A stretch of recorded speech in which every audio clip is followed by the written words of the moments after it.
वर्ष 2021 के पश्चिम बंगाल विधानसभा चुनावों के जब हम विश्लेषण करते हैं इससे, तो पता चलता है कि इस समय मुस्लिम वोटर्स ममता बनर्जी का सबसे बड़ा वोट बैंक है। मुस्लिम वोटर्स की वजह से ममता बनर्जी की जीत बहुत आसान हो जाती है।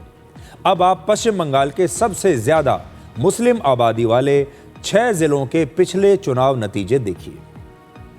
पहला है मुर्शिदाबाद। मुर्शिदाबाद में सबसे ज्यादा 66% मुस्लिम आबादी है और यहां 22 विधानसभा सीटें हैं, जिनमें से पिछले चुनाव में तृणमूल कांग्रेस ने 20 सीटें जीती और बीजेपी ने सिर्फ 2 सीट जीती। मालदा में 51% मुस्लिम आबादी है, यहां पर 12 सीटें हैं। पिछले चुनाव में टीएमसी ने 8 सीटें जीती थी, जबकि बीजेपी ने 4 सीटें जीती। उत्तर दिनाजपुर में लगभग 50% मुस्लिम आबादी है और यहां भी 9 में से सिर्फ 2 सीटें ही बीजेपी जीत पाई और 7 सीटें टीएमसी ने जीत ली। बीरभूम में मुस्लिम आबादी 37% है और यहां 11 सीटें हैं, जिनमें से बीजेपी सिर्फ 1 सीट यहां पर जीत पाई।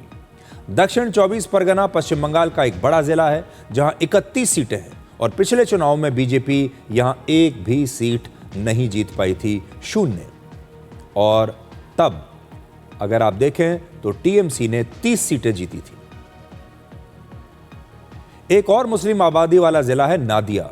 यहां मुस्लिम आबादी थोड़ी कम है, 26% के आसपास है और बीजेपी इस जिले में 17 में से 9 सीटें तब जीत गई थी।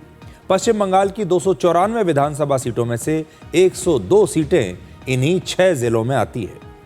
पिछले चुनाव में तृणमूल कांग्रेस ने इन 102 में से 83 सीटों पर जीत हासिल की, यानी ये 81% है, जबकि बीजेपी यहां सिर्फ 18 सीटें जीत पाई।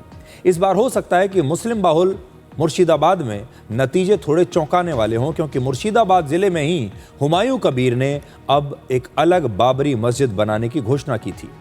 आज गृह मंत्री अमित शाह ने पश्चिम बंगाल में एक चुनावी रैली में कहा कि प्रधानमंत्री मोदी ने राम मंदिर बनवाया और ममता बनर्जी पश्चिम बंगाल में बाबरी मस्जिद बनवाना चाहती हैं।